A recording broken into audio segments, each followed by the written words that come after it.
Zen is found in every breath of daily life and every form of beauty. When we approach ancient porcelain with the innocent eyes of a child, with a light and effortless spirit, we reach a state of true harmony where the self and the object dissolve into pure joy. We begin with a series of ancient ceramic jars, from the mature Celadon of the Northern and Southern Dynasties to the Ming dynasty, moving from monochrome glazes to the gradual use of additional colors. Let's look at some typical stages in the evolution of Chinese ceramic design. Hello, I'm Grace Whitmore. Thank you for joining me today. Welcome to Timeless Porcelain, Timeless Wisdom, a series where ancient Chinese ceramics meet the enduring insights of philosophy and the beauty of stillness. During the Northern and Southern Dynasties, 420 to 589 AD, potters created repeating geometric seal patterns stamped by hand across the surface. The process was entirely manual, yet the patterns were intricate without ever becoming chaotic. This is the greatness of ancient ceramic art. Without strict design rules, the visual effect remained astonishingly beautiful. Buddhism became widespread in China during this period, and its influence is clearly seen on ceramics. For example, this 4-lug Celadon jar has 4 holes for threading rope, making it easier to draw water or carry. The gentle lotus petal decoration reflects the era's aesthetics. The glaze does not reach the bottom, preventing the vessel from sticking to the kiln furniture during firing. Many northern Chinese ceramics of this time share similar characteristics. This is a Tang dynasty 10,000-year jar. The craftsman of the Russia kiln was essentially a master of ceramic graffiti, letting glaze drip naturally like the later Junware. He allowed the glaze to undergo unpredictable kiln transformations during firing, changes that could never be fully controlled. Here, ancient Eastern wisdom, Taoist and Zen ideas of following the natural order comes to life. What forms naturally is the most beautiful. Nothing needs to be forced.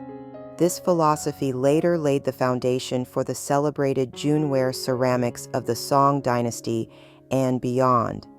Folk legends around the Russia and Qingliangxi kilns in Henan tell of roads where merchants once purchased ceramics with large amounts of gold and silver, a sign of how sought after these wares were. Even after these kilns declined in the Yuan dynasty, such stories persisted. Here is another Tang dynasty 10,000-year jar from the Gongxian kiln. Its use of cobalt blue overglaze pigment is considered the beginning of low-temperature blue-on-glaze decoration in China. But these Tang blue wares are not blue and white porcelain, because blue and white uses underglaze cobalt covered with clear glaze and then high-fired. Tang jars like this one resemble Tang ladies, full-bodied and elegant, reflecting the prosperous society and its aesthetic preferences. From the 5 Dynasties period, 907 to 979 AD, into the Song dynasty, Chinese monochrome glazes and carved ceramics reached the height of artistic refinement. They remain, even today, symbols of high aesthetic taste. This Yaozhou Celadon jar from the 5 Dynasties features bold, deeply carved leaves and petals made with the powerful banpo knife technique. The proportions are generous, and the 4 lugs are exquisitely crafted. Both the form and the motifs were influenced by contemporary gold and bronze objects. These ceramics strongly shaped the styles of many major Song dynasty kilns. Some ceramics also imitated the luxurious look of lacquerware. Here is a red and black jar from the Chizhou-type kilns of the Song dynasty. The red iron-rich pigment is known as iron rust decoration. We can easily imagine the painter, perhaps with a Zen or Taoist mindset of all things merging into one, creating these swirling patterns that feel natural and harmonious. In deep meditative focus or a state of artistic flow, he might have sensed a connection with the universe's quantum field, expressing profound insight through simple lines. Such spiral motifs are rare. Most iron rust decorations depict flowers and plants. During the Song dynasty, 960 to 1279 AD, the scholar official culture pursued elegance and philosophical clarity. Yet folk kilns tell another story, one of creative freedom and dynamic craftsmanship. 1,000 years ago, a potter invented a new decorative method. Instead of complex procedures, he simply poured a dark mineral glaze over Celadon surfaces. It resembles modern abstract art, and the natural dripping created stunning visual results, ancient China's own form of drip painting. Before the rise of blue and white painting and color decoration at Jingdezhen in the Yuan dynasty, Chizo kilns had already developed richly expressive black line illustrations. After the fall of the Northern Song, Chizo techniques gradually merged into the decorative traditions of Jingdezhen, paving the way for its later flourishing porcelain culture. The peacock green glaze is one of the rare and high-grade products of the Chizo kilns during the Song dynasty. It was created by applying a copper-bearing, low-temperature lead glaze onto an already high-fired porcelain body. Although the final color may appear bluish, it is not cobalt blue. The two materials are fundamentally different. The piece was then placed into a special low-temperature kiln around 800 degrees Celsius for a second firing. Because it required an additional firing, the production cost was quite high. 5 bold black string lines divide the vessel's surface into 2 clear sections. Above them is a scrolling vine pattern rendered in black with white reserves. Below them is a powerful S-shaped dragon motif typical of the Song dynasty. This dragon looks dignified and refined, like a Confucian scholar, rather than the fierce dragons of the Yuan dynasty. Song dynasty dragons have shorter, rui-shaped noses and beautifully flowing lines. In fact, this dragon has a fuller presence than many found on Yuan, Ming, or Qing porcelain. Here is a Longquan Celadon jar from the Song dynasty, decorated with intertwined chrysanthemum motifs. The exposed areas of the iron-rich clay oxidized to a natural red when removed from the kiln, a phenomenon known as firestone red. On this piece, the effect is just right, almost like intentionally added red borders at the top and bottom, though this was not planned. The unglazed rim indicates the jar originally had a lid, which was likely damaged later. Even so, it remains beautifully balanced, resembling a scholar's brush pot. Next, we look at a Yuan dynasty Longquan Celadon jar with 6-faceted sides, raised panels, and animal mask handles. Although the glaze lacks the deep, plum-green richness of Song Celadon, and the glaze layer is thinner, the piece still glows with a jewel-like luster. It bears auspicious inscriptions and floral motifs, executed with excellent calligraphy, expressing wishes for a fortunate life. Early Yuan blue and white porcelains, especially the earlier examples, show clear influence from the Ilkhanate and Persian art, a love for the color blue and dense, compact compositions. Later, as more Confucian and Chinese themes appeared, it became clear that these pieces were produced for domestic demand. Before the Yuan dynasty, blue was not a favored color in Chinese ceramics. It was more commonly seen on burial wares such as Tang Sankai. It was international exchange during the Yuan period that gradually changed the Chinese aesthetic preference for blue.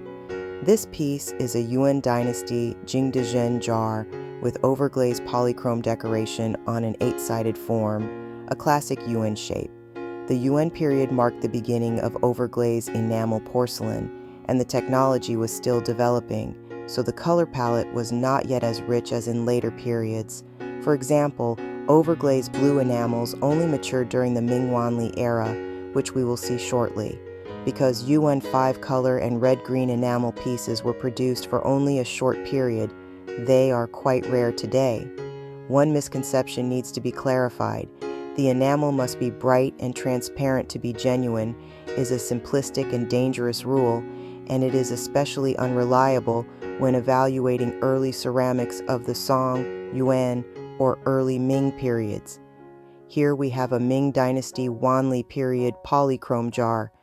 The shape is noticeably different from the mainstream Yuan blue and white forms, and the overglazed blue enamel is already mature. This type of overglazed blue is not the same as the blue glaze of the Tang Sankai. The production steps are: first fire a white porcelain body, then paint cobalt-bearing low-temperature enamels on top of the transparent glaze, and finally fire again at 700 to 800 degrees Celsius.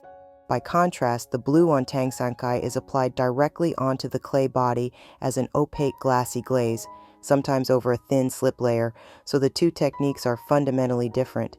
In the mid to late Ming Dynasty, the economy flourished, commoners grew wealthy, and ceramic aesthetics shifted toward opulence. Wanli polychrome pieces were also highly appreciated in Japan, where they were called kinrande, gold brocade style. This is a flower-decorated jar from the Chizhou kilns of the Ming Dynasty, 1368 to 1644. It looks simple at first glance, but it carries an ancient riddle: red crown on its head, 5 colored feathers on its body. Knowing when dawn arrives, it calls the household awake. 钉上红冠带，身披五彩衣，能测天良时，护得家人幸。The brushwork is bold and unrestrained. The artisan used a calligraphy brush to paint quickly and spontaneously, aiming for expressive beauty. Folk kiln potters, free from the rigid rules of official kilns, could create with far more artistic freedom, and that freedom produced great artistic charm. You may have already guessed the answer to the riddle: a crowing rooster.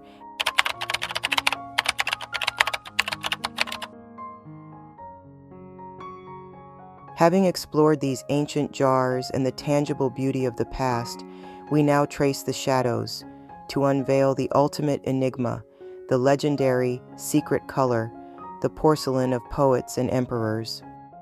There is a kind of ancient porcelain once used by the imperial court, shrouded in mystery for nearly 1,200 years. From the Tang Dynasty through the Five Dynasties period, China's royal household used a porcelain known as Secret-Color Ware. Its name never plainly stated that it was Celadon, nor did it adopt the later, more descriptive glaze names such as bean green or plum green. Instead, it used the single word secret, teasing generations to come and puzzling minds for 1,000 years. Whenever later generations spoke of it, they did so with a sense of mystery. No one truly knew what it looked like. Its glaze color and production formula, like its name, were kept strictly confidential. Later scholars could only glimpse its extraordinary elegance through ancient poems and texts. Yet the long search for the truth behind this mysterious glaze reached a breakthrough in 1981. So what exactly was this breakthrough in the study of Secret-Color Ware? What did Secret-Color Ware really look like? Let us uncover the mystery together. Near Xi'an, the capital of Tang, China, stands Famen Temple, world famous for enshrining the only known finger relic of Shakyamuni Buddha. On August 4, 1981, after days of heavy rain, the pagoda at Famen Temple suddenly split vertically in two, and one half collapsed with a thunderous crash. Archaeologists then carried out systematic excavations of the remaining pagoda and its foundation, discovering the largest and highest-ranking underground palace of a Buddhist pagoda ever found in the world. They unearthed the Buddha's true finger relic, along with a vast number of precious Tang Dynasty artifacts. Most importantly, they also uncovered an inventory stele recording every object placed within, allowing scholars to identify each artifact with absolute clarity. Among them were 14 pieces of Secret-Color Ware, treasures personally dedicated to the Buddha by Emperor Yizong of Tang, 833 to 873 AD. This discovery finally unveiled the mystery of Secret-Color Ware and provided definitive standard examples for its identification. One piece bears gilded silver foil decoration, known in professional terms as gold and silver flat support. At last, the veil of mystery surrounding Secret-Color Ware was lifted. Experts came to a sudden realization: Secret-Color Ware was not unfamiliar at all. It was, in fact, the finest and most perfected form of Yuan Celadon.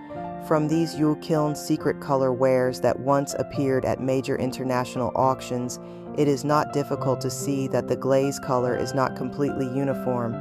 Ancient wood-fired kilns could not precisely control temperature or raw material ratios, so such variation was inevitable. The reason Secret-Color Ware was elevated to such a mysterious status lies mainly in its extreme technical difficulty.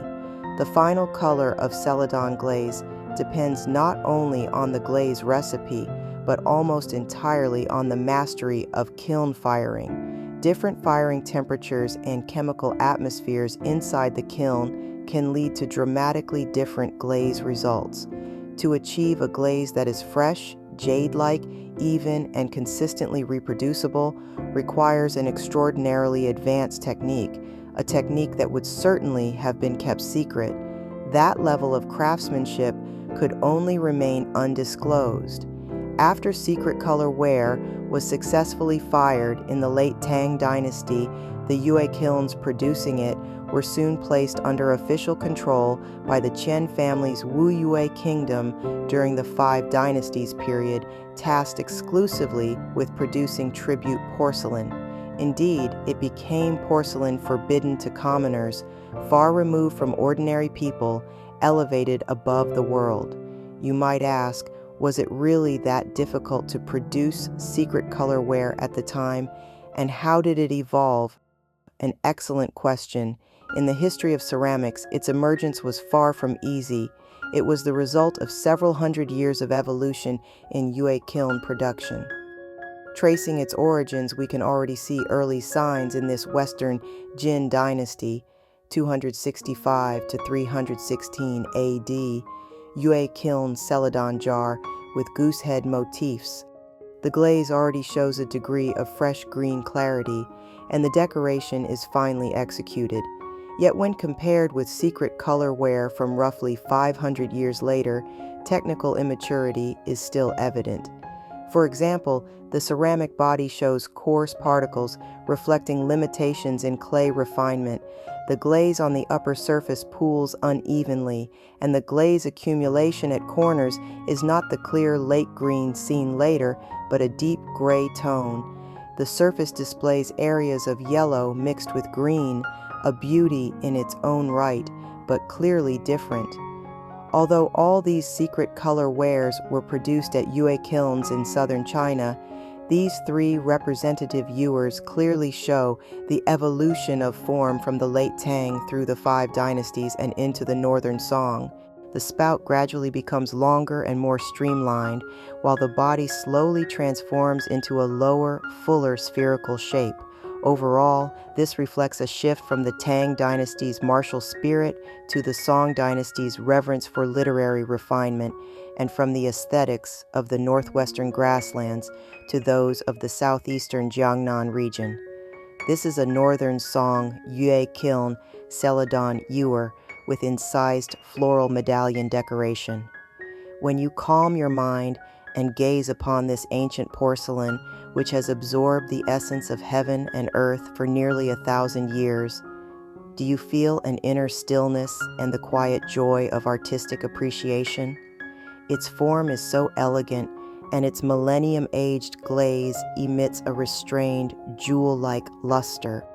After centuries of natural aging, the glaze thickens at corners and carved lines, forming a luminous lake green sheen, especially around the neck's turning points, as if a ring of clear water truly encircles the vessel.